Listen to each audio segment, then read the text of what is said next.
네, 안녕하세요. 오토타임즈 김상 기자입니다. 오늘은 굉장히 특별한 차를 지금 시승을 하고 있습니다. 특별하죠. 네, 도로에 많이 보이지 않기 때문에 특별한 존재는 맞습니다. 바로 푸조의 대표적인 신차이자 또 크로스오버이기도 하죠. 408입니다. 물론 이 녀석 나온 지 조금 되기는 했지만 그럼에도 푸조 라인업 중에서는 나름의 신차 포지션을 담당을 하고 있어요. 그리고 제가 이 차를 선택한 이유 굉장히 명확합니다. 그 이유 차근차근 지금 설명해 드릴게요. 네, 먼저 푸조 408 외관부터 빠르게 살펴보도록 하겠습니다. 먼저 이 녀석 디자인이 거의 이 차의 8할은 다 하지 않았나 라는 생각이 들 정도로 상당히 절대적인 영역을 차지하고 구매 포인트로서 그 가치가 충분합니다. 상당히 날카롭게 면과 특히 직선을 사용해서 과감하게 꾸며낸 이 앞모습부터 인상적이죠. 그리고 푸조를 상징하는 굉장히 세로로 길게 내려오는 이 주간주행 등의 형태도 아주 멋스럽습니다. 그리고 나서 요즘 많은 자동차 회사들이 표현하고 있는 이 심리스 디자인, 그릴과 램프의 경계가 모호한 푸조 역시 408에도 동일하게 표현이 되어져 있고요. 살짝 헤드램프를 지나 범퍼의 면적과 그릴의 경계가 모호해지면서 자연스럽게 이어지는 이런 디자인 퀄리티, 완성도가 매우 뛰어난 게 408이다 라고 저는 말씀을 드릴 수 있을 것 같아요. 특히 이 녀석은 크로스오버의 형태를 띠고 있죠. 차고는 약간 키 큰 해치백처럼 세단보다는 약간 껑충하면서 높은 모습을 보여주면서도 또 지상고는 세단과 비슷하게 굉장히 낮습니다. 전체적으로 독특한 모습을 잘 보여주는데 그럼에도 비율적으로는 완벽하죠. 약간 이 해치백과 SUV와 세단의 각각의 장점을 적절히 섞어서 만든 듯한 모습을 볼 수가 있고 그 특징을 외관 디자인에서도 단번에 알 수가 있습니다. 특히 옆모습에서 말이죠. 궁극적으로 소비자가 느끼는 심리적인 만족감은 굉장히 듬직하다. 어딘가 모르게 단단하고 약간 볼드해 보이면서 나를 지켜줄 것 같은 그 당당한 존재감을 외관에서 드러냅니다. 특히 푸조만이 표현할 수 있는 굉장히 감성적인 포인트를 곳곳에서 찾아볼 수가 있습니다. 대표적으로 앞쪽 팬더에 붙어져 있는 이 로고 장식 정말 멋있게 표현이 되어져 있죠. 휠 디자인도 어딘가 모르게 상당히 감각적이에요. 우리가 알고 있는 대칭 구조에 무언가 살이 많고 이런 모습 아닙니다. 정말 약간 미래지향적인 느낌을 잘 표현을 해냈죠.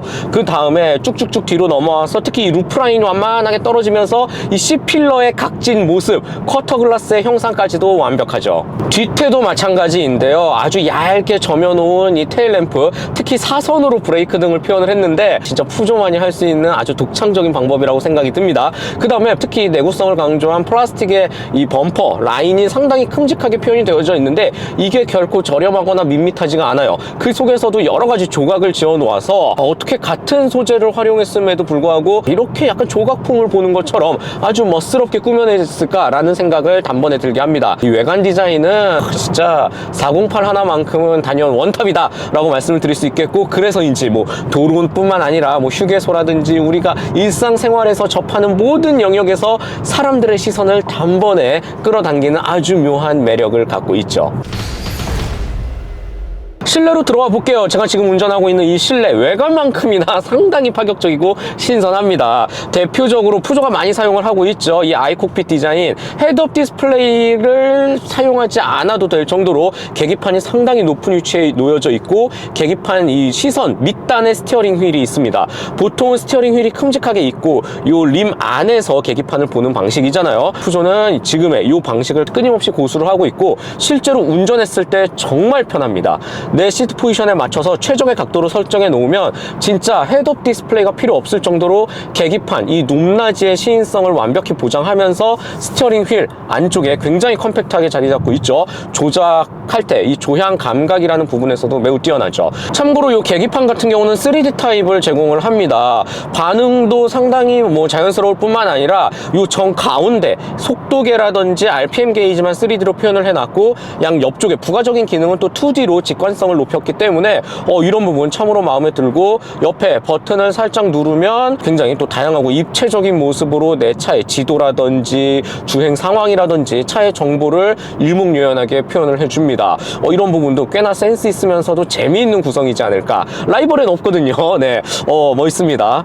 그리고 또 푸조하면 스티어링 휠 얘기를 빼놓을 수가 없어요. 정말 컴팩트하거든요. 아래쪽만 끊어져 있는 게 아니라 위쪽도 평평하게 나눠져 있습니다. 그리고 양 옆은 높은 또 타공으로 되어져 있고 이 조작감이나 손에 쥐었을 때 감각이 너무 좋아요. 정말 이 컴팩트해서 여성 운전자분들도 쉽게 스티어링 휠을 돌리거나 다룰 수가 있습니다. 진짜 잘 만들어 놨어요. 이 아이콕핏은 정말 푸조만 해낼 수 있는 부분인데 한번 내 최적의 세팅으로 맞춰놓고 내 차로 오랜 시간 굴리면 굴릴수록 그 만족감이 배로 커지지 않나 라는 생각이 듭니다.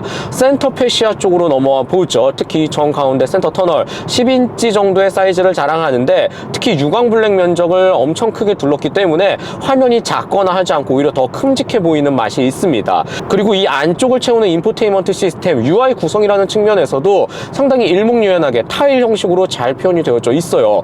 요 위쪽은 엔터테인먼트 구성, 요 아래쪽은 조금 더 즐겨찾기 버튼이라고 생각하면 됩니다. 공조장치나 버튼의 구성이 미국 차보다도 훨씬 더 큼직하게 되어 있는 것 같아요. 그래서 지금과 같이 고속주행을 이어나갈 때 직관적으로 탁탁 누를 수 있는 이런 만족감도 상당히 좋고요. 애플 카플레이가 따로 큼직하게 표현이 되어져 있죠. 단번에 무선으로 쫙 연결이 됩니다. 이런 부분도 직관적인 부분 아주 잘 표현이 되어져 있다라고 저는 말씀을 드리고 싶어요. 그런데 우리가 또 터치만 너무 다 마련되어 있으면 좀 심심하잖아요. 물리 버튼도 당연히 제공을 합니다. 이렇게 토글 형식으로 굉장히 센스 있게 표현을 해놨죠. 정말 직관적으로 바로바로 사용해야 할 것들은 이제 물리 버튼으로 깔끔히 마련을 해 놓았다. 센터 터널 같은 경우도 그냥 일자로 쭉 빼지 않았습니다. 여기서 한 번 더 꺾고 약간의 디자인적 가미를 높였어요. 버튼 시동, 그 다음에 변속, 조작 레버 전자식으로 되어져 있죠. 매우 컴팩트하게 한쪽 끝에만 자리 잡아져 있고요. 특히 이 두 단으로 나눠서 위쪽에는 휴대폰 무선 충전 패드, 아래쪽에는 꽤나 깊숙한 공간을 마련을 해 놓았어요. USB-C 타입 12V 소켓 당연히 지원을 하고요. 컵홀더도 큼직하게 이 뒤쪽에도 별도로 세로로 꽂을 수 있는 여분의 수납 공간 마련을 해 놓았습니다. 그리고 이 콘솔 박스도 의외로 커서 꽤나 활용도가 높다. 양 옆으로 열리거든요. 무척 만족스럽습니다. 전체적으로 굉장히 입체적인 디자인 구성을 갖췄음에도 불구하고 단순 멋으로만 남기지 않았고요. 공간 활용이나 실용성이라는 부분도 아낌없이 잘 챙겨 넣은 모습이 한두 번 차를 만들어 본 회사가 아니죠. 굉장히 오랜 시간 자동차를 만들어 왔던 푸조만의 노하우가 너무 잘 스며들어 있지 않나 라는 생각을 하게 돼요. 대표적으로 또 하나 꼽자라면 조수석 부분인데 글로우박스 위치가 굉장히 안쪽으로 바트게 깎아져 들어가져 있습니다. 이런 부분은 즉 장점이 뭐다? 이 조수석 공간, 무릎과 발 공간을 상당히 넓게 쓸 수 있다라는 거거든요. 이런 것도 정말 디자인적으로 잘 해냈네요. 단순 밋밋하게 정형화되어 있는 모습이 아님에도 불구하고 이렇게 여러 가지 조각조각 상당히 다양한 시도를 했음에도 불구하고 기능적으로도 완벽한 게 푸조 408이 보여줄 수 있는 신뢰에 아주 큰 장점이 되지 않나 라고 저는 결론을 내리고 싶습니다. 2열을 한번 살펴보도록 하죠. 참고로 이 차 길이가 4.7m를 살짝 넘고 휠베이스도 2.7m를 조금 뛰어넘습니다. 한 중형차 정도라고 생각하면 될까요? 전체적으로 무릎 공간은 저는 꽤나 여유 있었고 만족스러웠는데 머리 윗 공간은 솔직히 앉은 키가 좀 큰 사람은 좀 걸릴 수 있겠다라는 생각을 하게 됐습니다. 어쩔 수 없을 것 같아요. 왜냐하면 루프라인 자체가 상당히 완만하게 깎아 들어가져 있기 때문에 이런 부분은 408이 갖고 있는 디자인적으로는 높을 수 있겠지만 기능적으로는 조금 아쉽지 않나 라고 생각이 드네요. 반면에 트렁크 공간은 너무 좋습니다. 일단 해치백 스타일로 뒷유리창 아주 완만하게 큼직하게 열리죠. 이런 부분에서도 무언가 짐을 넣고 빼기 훨씬 더 유용할 뿐만 아니라 기본적인 스페이스 공간이 536L, 2열을 다 접으면 1611L까지 늘어납니다. 소형 SUV 수준이라고 생각하면 되는데 실제적으로 이 만족감, 스페이스의 공간, 이 네모 반듯한 이 형태라든지 폴딩을 했을 때 진짜 전체적으로 감각적인 디자인뿐만 아니라 트렁크 공간 활용에 있어서도 아주 저는 만족스럽다라고 말씀을 드리고 싶어요. 우리 주행 성능 이야기도 한번 해보죠. 이 녀석 엔진도 외관만큼이나 상당히 독특하고 낯선 조합이긴 합니다. 1.2L 가솔린 터보 퓨어테크라고 푸조는 말을 하는데 여기에 8단 자동 변속기가 맞물립니다. 최고 출력이 131마력, 최대 토크가 23.5kgm를 발휘하죠. 솔직히 이 숫자만 놓고 보면 조금은 부족하지 않을까라는 생각이 드는 것도 사실입니다. 그런데 지금과 같이 고속도로를 흐름에 맞춰서 주행을 쭉쭉 이어나가고 있을 때 글쎄요, 생각보다는 괜찮아요. 131마력이라고는 생각이 들진 않아요. 한 150에서 한 170마력 사이라고 저는 느낌이 들 정도로 숫자보다는 그래도 기대 이상의 꽤나 빠릿빠릿한 모습으로 속도를 잘 끌어올려주는 모습을 볼 수가 있습니다. 물론 한 140을 넘어가면서, 즉 한계 영역에서는 상당히 더딘 모습을 보여주는데, 그거는 배기량에서 나올 수 있는 그냥 어쩔 수 없는 한계라고 저는 보고요. 일상적으로 그냥 흐름에 맞춰서 여유롭게 큰 생각 없이 주행을 이어나갈 때는 만족스러워요. 배기량에서 오는 조금의 아쉬움을 8단 자동 변속기가 최대한 많이 커버를 해주는 듯한 모습을 볼 수가 있습니다. 변속 패턴이 생각보다 굉장히 빠르고요. 그래서인지 저속과 중속, 우리가 일상에서 활용하는 이 속도 구간에서는 굉장히 빠릿빠릿한, 한마디로 속도가 잘 붙어서 쉽게 올라가는 모습을 보여줬거든요.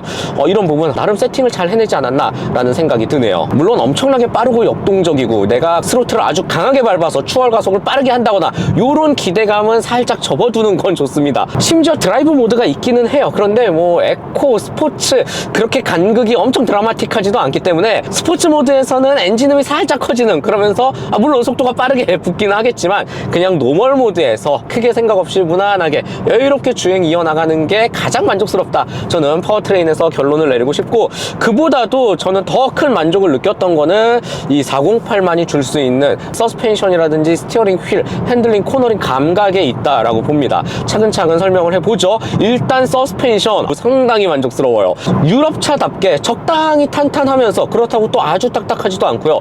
또 반대로 약간 소프트한데 그러면서도 뭐 마냥 무르지도 않는, 정말 그 중간 영역에서의 아주 교집합을 잘 찾아낸 듯한 모습을 볼 수가 있어요. 약간 굴곡이 심한 곳이라든지 아니면 불규칙한 B급 도로가 이어질 때는 충격을 흡수하는 능력이 기대 이상으로 뛰어났고요. 반대로 고속주행에서는 상당히 이 차체를 잘 움켜쥐우면서 안정감을 선사했습니다. 확실히 푸조, 이 오랜 시간 랠리를 비롯해서 모터스포츠에서 두각을 나타냈고, 여기에서 기술 데이터 노하우를 쌓아서 양산차까지 적용을 시킨 게 아닌가. 그리고 나서 이 푸조가 대중적으로 그리고 아주 많이 활보하는 곳이 프랑스 파리라고 봤을 때, 프랑스 지역의 그 거친 돌길을 여러 번 다니면서 끊임없이 소비자 피드백을 받고 흡수한 결과물이지 않을까, 저는 그렇게 개인적으로 정의를 내리고 싶을 정도로 서스펜션 세팅을 정말 만족스럽습니다. 그 다음에 핸들링 그리고 스티어링 휠의 감각도 얘기를 해봐야죠. 푸조하면 핸들링, 절대 빼놓을 수 없는 가장 키포인트 단어가 되겠죠.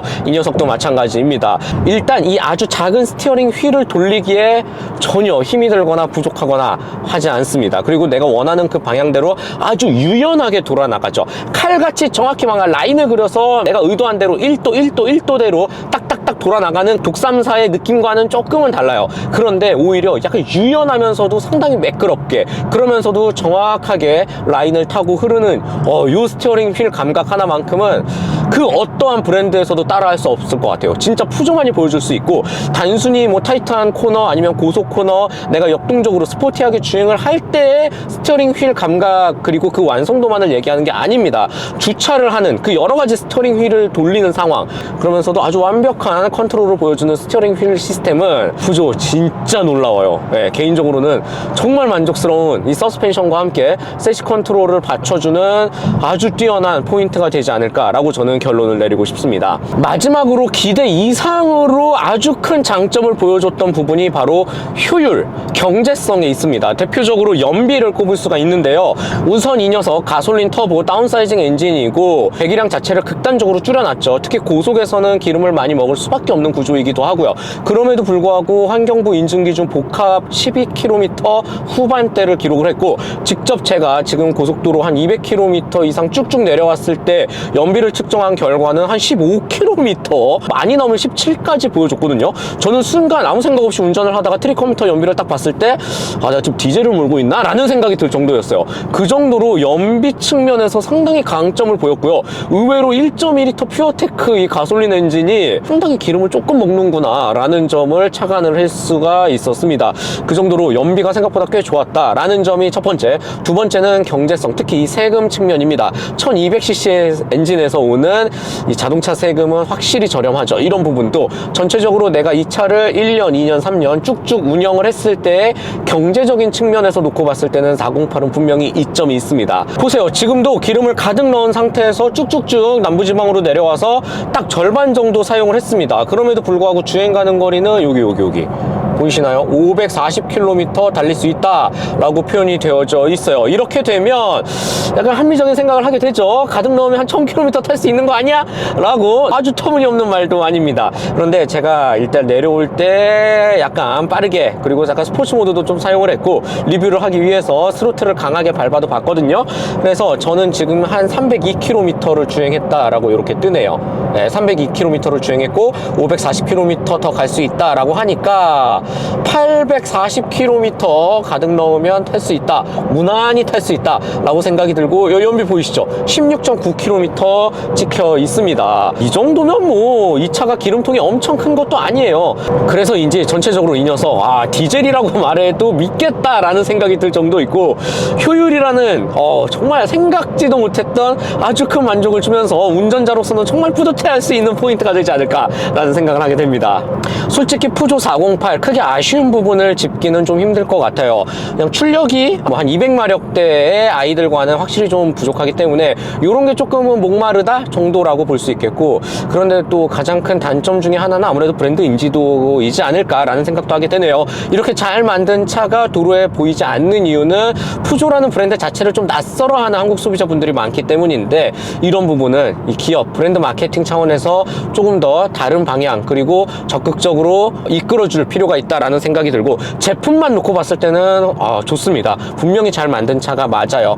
가격이라는 측면도 4천만 원대에 포지션이 되어져 있는데, 할인을 넣었을 경우에는 그래도 저는 엔트리 트림 같은 경우는 앞에 숫자 3도 바라볼 수 있지 않을까라는 기대도 하게 됩니다. 다양한 측면에서 놓고 봤을 때 푸조 408은 지금도 여전히 시장 경쟁력을 잘 갖춰놓고 자기만의 독보적인 영역에서 소비자들의 선택을 기다린다라고 결론을 내릴 수 있겠네요. 나를 표현하는 하나의 개성 수단으로서 자동차를 선택하고 푸조라는 브랜드가 주는 이 신선한 감각을 한번 느껴보고 싶다, 여기에 현실적인 경제성까지 생각한다 하면 408은 유일한 대안이 되지 않을까라는 개인적인 생각도 한번 해보게 됩니다. 그리고 약간은 조금 더 첨언을 하자면, 뭐 서비스 센터의 이런 퀄리티라든지 전체적으로 막 많은 생각을 하게 되죠, 차를 구입할 때. 근데 크게 걱정할 필요가 없는 게, 제가 지금 푸조를 타고 있습니다. 208이라는 차를 타고 있는데 직접 9년째 운영을 하면서 수입차, 특히 푸조라는 브랜드가 저도 처음엔 낯설게 다가왔죠. 크게 불편하지 않았고 꽤나 만족스럽게 다가왔습니다. 그래서 일단 브랜드에 한번 진입을 해서 경험을 하게 되면 만족도가 더 높은 게 푸조이기 때문에 다양한 측면을 놓고 봐서 한번 경험해보고 싶다. 그리고 이 차 자체, 제품 자체는 정말 뛰어나기 때문에 한 번쯤 시도해볼 만한 좋은 차가 또 408이 되지 않나 라는 생각도 해보게 되네요. 네, 오늘 아주 이야기가 길어졌죠. 개인적으로는 참 재밌는 차를, 또 아주 멋있고 신선한 차를 만나지 않았나 라는 생각을 하게 되고요. 즐겁게 보셨다면 좋아요, 구독 꼭 한 번씩만 부탁드릴게요. 저는 다음 시간에 더 재미있고 유익하고 알찬 내용 들고 찾아뵙도록 하겠습니다. 지금까지 오토타임즈 김수환 기자였습니다. 안녕.